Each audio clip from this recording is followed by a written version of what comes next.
Good morning. MSc botany semester 3 paper 11th जिसका नाम है प्लांट डेवलपमेंट एंड रिप्रोडक्शन। पाठ्यक्रमानुसार पेपर 11th के अंतर्गत organisation of shoot apical meristem के बारे में हम विस्तृत अध्ययन करेंगे। Organisation of shoot apical meristem का एब्रीवेटेड फॉर्म SAM है। यह पर्रों का एपिकल पार्ट होता है जो कि यंग लीफ के प्राइमोर्डिया के ठीक ऊपर स्थित रहता है। इस क्षेत्र में सेल डिवीजन तथा ग्रोथ के फलस्वरूप शूट का प्राइमरी ऑर्गेनाइजेशन होता है। शूट एपेक्स विभिन्न आकार तथा आकृति का होता है। Organization of shoot apical meristem के संगठन तथा कार्यविधि के बारे में अलग अलग बोटेनिस्ट के द्वारा अलग अलग सिद्धांत प्रस्तुत किए गए हैं, जिन्हें 7 भागों में विभाजित करके अध्ययन करते हैं। प्रथम थ्योरी एपिकल सेल थ्योरी है। इसे हम शीर्षस्थ कोशिका सिद्धांत भी कहते हैं। इस थ्योरी का सर्वप्रथम प्रतिपादन होपमिस्टर तथा नागेली द्वारा प्रस्तुत किया गया। नागेली ने विभाजनशील कोशिकाओं को मेरिस्टेम कहा और यह बताया कि तने का शीर्ष केवल एक विभाजनशील कोशिका से ही निर्मित होता है तथा इसी से डिराइव्ड सेल्स संपूर्ण पादप शरीर का निर्माण करती है। इस थ्योरी के अनुसार एंजियोस्पर्म प्लांट्स का शूट एपेक्स एक कोशिक होता है। यह सिद्धांत कुछ एल्गी, ब्रायोफाइट्स तथा कुछ टेरिडोफाइट्स के शरीर परिवर्धन को ही ठीक प्रकार से समझाता है, परंतु एंजियोस्पर्म के शूट एपेक्स के लिए यह थ्योरी मान्य नहीं है। इसलिए नेक्स्ट थ्योरी के बारे में अध्ययन करते हैं।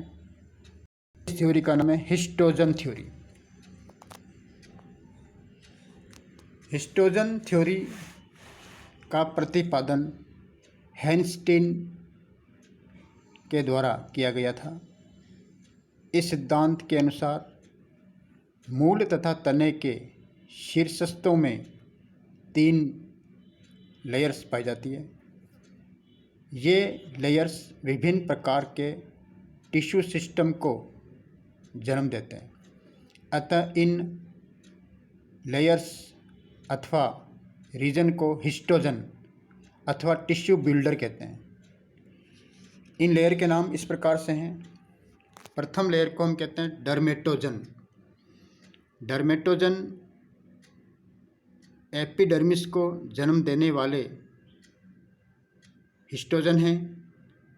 यह सबसे बाहरी यूनिसीरिएट मोटी परत होती है जिसकी कोशिकाएं एंटीक्लिनल डिविजन्स द्वारा सिंगल लेयर्ड एपिडर्मिस बनाती है। द्वितीय क्षेत्र को पेरीब्लेम कहते हैं। यह क्षेत्र कॉर्टेक्स को जन्म देता है जो डर्मेटोजन के ठीक भीतर पाया जाता है। शीर्ष पर यह केवल सिंगल सेल्ड थिक होता है, परंतु नीचे की ओर यह मल्टी लेयर्ड हो जाता है। इस मेरिस्टेम के विभाजन तथा विभेदन से हाइपोडर्मिस, जनरल कॉर्टेक्स तथा एंडोडर्मिस का परिवर्धन होता है। ये तीनों ऊतक मिलकर ग्राउंड टिश्यू सिस्टम का निर्माण करते हैं। तृतीय क्षेत्र को प्लीरोम कहते हैं। यह क्षेत्र स्टील अर्थात वेस्कुलर टिश्यूज को जन्म देने वाला हिस्टोजन है। यह क्षेत्र पेरिब्लेम के भीतर पर्रोशीर्ष के मध्य भाग में स्थित विभज्योतिकी भाग होता है।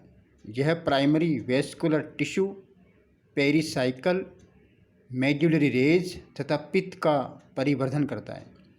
यह सभी भाग मिलकर वेस्कुलर टिश्यू सिस्टम को निर्मित करते हैं। डर्मेटोजन, पेरिब्लेम तथा प्लीरोम की शीर्षस्थ इनिशियल सेल्स को डिटर्मिनेट हिस्टोजन माना गया है। हिस्टोजन सिद्धांत में भी कुछ कमियां पाई गई जो इस प्रकार से हैं। सभी पादपों मुख्यतः अधिकांश एंजियोस्पर्म तथा जिम्नोस्पर्म पादपों के तने के शीर्षस्थ भाग में ये तीनों स्तर स्पष्ट विभेदित नहीं होते हैं। तो पहली कमी यह है कि ये तीनों स्तर स्पष्ट दिखाई नहीं देते हैं। और दूसरा जो कमी है वो इस प्रकार है कि इनकी डेस्टिनी सही नहीं है। इनकी जो भविष्यत्य है वो ठीक नहीं है। पादप शरीर के विभिन्न ऊतक क्षेत्रों का परिवर्तन निर्धारित हिस्टोजन्स द्वारा ही होता है। इसका प्रमाण नहीं मिला। इसलिए तीसरी थ्योरी जिसके बारे में हम अध्ययन करेंगे वह है tunica corpus theory. Tunica corpus theory. Tunica corpus theory का प्रतिपादन श्मिड ने किया था। यह सिद्धांत प्लेन ऑफ डिवीजन पर आधारित है। ट्यूनिका कॉर्पस सिद्धांत के अनुसार पर्रों का शीर्ष भाग दो क्षेत्रों ट्यूनिका तथा कॉर्पस से मिलकर के बना होता है। ट्यूनिका पर्रों शीर्ष के एक या बहुपर्तीय बाह्य आवरण को ट्यूनिका कहते हैं। इसकी सेल्स केवल एंटीक्लिनल डिवीजन द्वारा पर्रों शीर्ष का सुपरफिशियल क्षेत्र को बनाती है।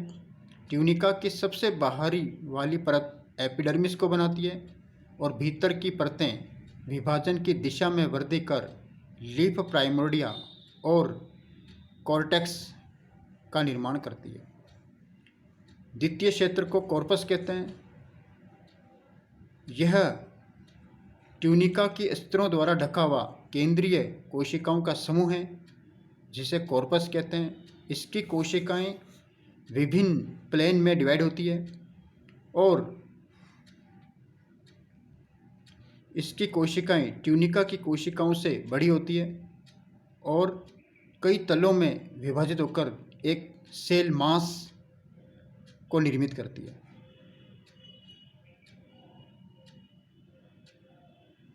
नेक्स्ट थ्योरी को हम हिस्टोजेनिक लेयर थ्योरी कहते हैं। हिस्टोजेनिक लेयर थ्योरी का प्रतिपादन डर्मेन ने किया था। इनके अनुसार वर्धिकारी शीर्ष भाग में कई स्तर पाए जाते हैं। इनकी आधारभूत संख्या 3 होती है, लेकिन जनरली ये 3 से अधिक होते हैं। इन स्तरों को विशिष्ट नाम देकर क्रमशः L1, L द्वितीय, L तृतीय तथा L चतुर्थ आदि दिया गया है। इनमें L1 द्वारा तने व पर्णों की एपिडर्मिस, L द्वितीय द्वारा हाइपोडर्मिस, कॉर्टेक्स तथा वेस्कुलर टिश्यूज़ का कुछ भाग, जबकि L थर्ड द्वारा वेस्कुलर टिश्यूज़ का शेष भाग व पित्त का निर्माण होता है। डर्मेन ने इन स्तरों को हिस्टोजेनिक लेयर कहा। यह सिद्धांत मोटे रूप में हेनस्टीन के हिस्टोजन थ्योरी जैसा ही है। इस सिद्धांत को अधिक समर्थन मिला। नेक्स्ट थ्योरी जिसका नाम मेंटल कोर थ्योरी है। मेंटल कोर थ्योरी का प्रतिपादन पोफेम तथा चान ने प्रस्तुत किया। इन्होंने तने की शीर्षस्थ कोशिका समूह की बाहर वाली डोम शेप्ड कोशिका स्तर के लिए मेंटल तथा केंद्रीय भाग की परतों के लिए कोर शब्द का प्रयोग किया।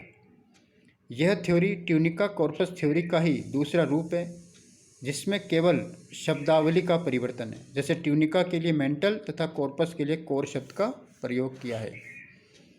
मेंटल में सदैव एंटीक्लिनल डिवीजन होते हैं तथा ये एक स्तर मोटा होता है। कोर में पुनः 3 भाग होते हैं। इनके नाम है सब एपिकल मेरिस्टेम, पेरीफेरल मेरिस्टेम तथा सेंट्रल मेरिस्टेम। नेक्स्ट थ्योरी का नाम है कंसेप्ट ऑफ फ्रेंच स्कूल। यह थ्योरी कई फ्रेंच एनाटोमिस्ट जैसे प्लेंटीफोल, बूवेट तथा केमफोर्ट ने प्रस्तुत किया। इन्होंने शीर्षस्थ विभज्योतक में 3 क्षेत्रों की उपस्थिति को माना है तथा इनके भिन्न भिन्न नाम दिए हैं। प्रथम नाम है एन्यू इनिशियल अथवा परिधीय सक्रिय क्षेत्र। यह तने के बाह्य परिधीय ऊतकों जैसे अधिचर्म अर्थात एपिडर्मिस, कॉर्टेक्स तथा एंडोडर्मिस को बनाता है। सेकंड क्षेत्र है मेरिस्टेमी डी अटेंटी और वेटिंग मेरिस्टेम। यह बाह्य तथा केंद्रीय भाग के बीच में स्थित होता है तथा केवल फ्लावरिंग के समय ही सक्रिय होकर इनफ्लोरेसेंस तथा फ्लावर का निर्माण करता है।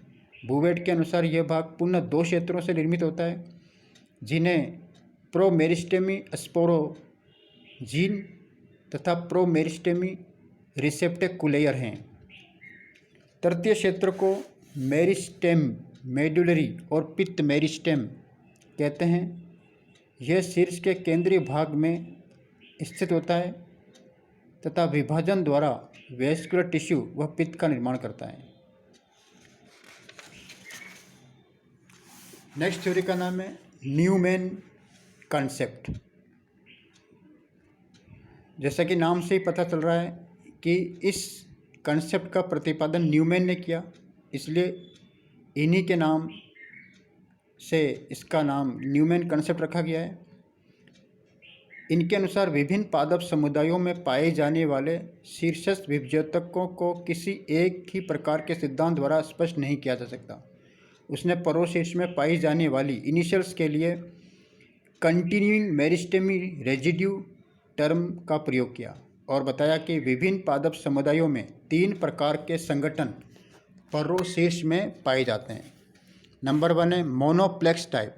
इस प्रकार का स्तंभ शीर्ष फर्नों तथा उनकी संबद्ध जातियों में पाया जाता है। मोनोप्लेक्स विभज्योतक एक सतही एकल स्तर के रूप में स्थित होता है, जिसकी कोशिकाएं भीतर की ओर पॉइंटेड होती है। यह सदैव एक ही प्रकार के विभाजन द्वारा फर्न के तने की लंबाई में वृद्धि करती है। सेकंड है सिंप्लेक्स टाइप। यह प्रकार जिम्नोस्पर्म्स में पाया जाता है, जो एक या अधिक स्तरों का बना होता है। इन स्तरों में विभाजन एंटीक्लिनल तथा पेरीक्लिनल प्रकार के होते हैं। थर्ड है ड्यूप्लेक्स टाइप। यह प्रकार एंजियोस्पर्म में पाया जाता है, जो द्विस्तरीय अथवा अधिक स्तरों का होता है। बाह्य स्तर को सतही स्तर कहते हैं, जो सदैव एंटीक्लिनल में विभाजन करते हैं। भीतरी स्तरों को इनरमोस्ट लेयर कहते हैं, जो एंटीक्लिनल तथा पेरीक्लिनल दोनों तलों में विभाजन करती है। इस प्रकार स्तंभ शीर्ष के संगठनों को स्पष्ट करने के उद्देश्य से उपयुक्त 7 सिद्धांत प्रतिपादित किए गए हैं, लेकिन सारांश स्वरूप यह कहा जा सकता है कि इनमें से सर्वमान्य सिद्धांत कोई भी नहीं है। एनाटोमिस्ट की सहमति को ध्यान में रखा जाए तो इनमें से ट्यूनिका कॉर्पस थ्योरी अन्य थ्योरी की तुलना में अधिक मान्य है। Thank you.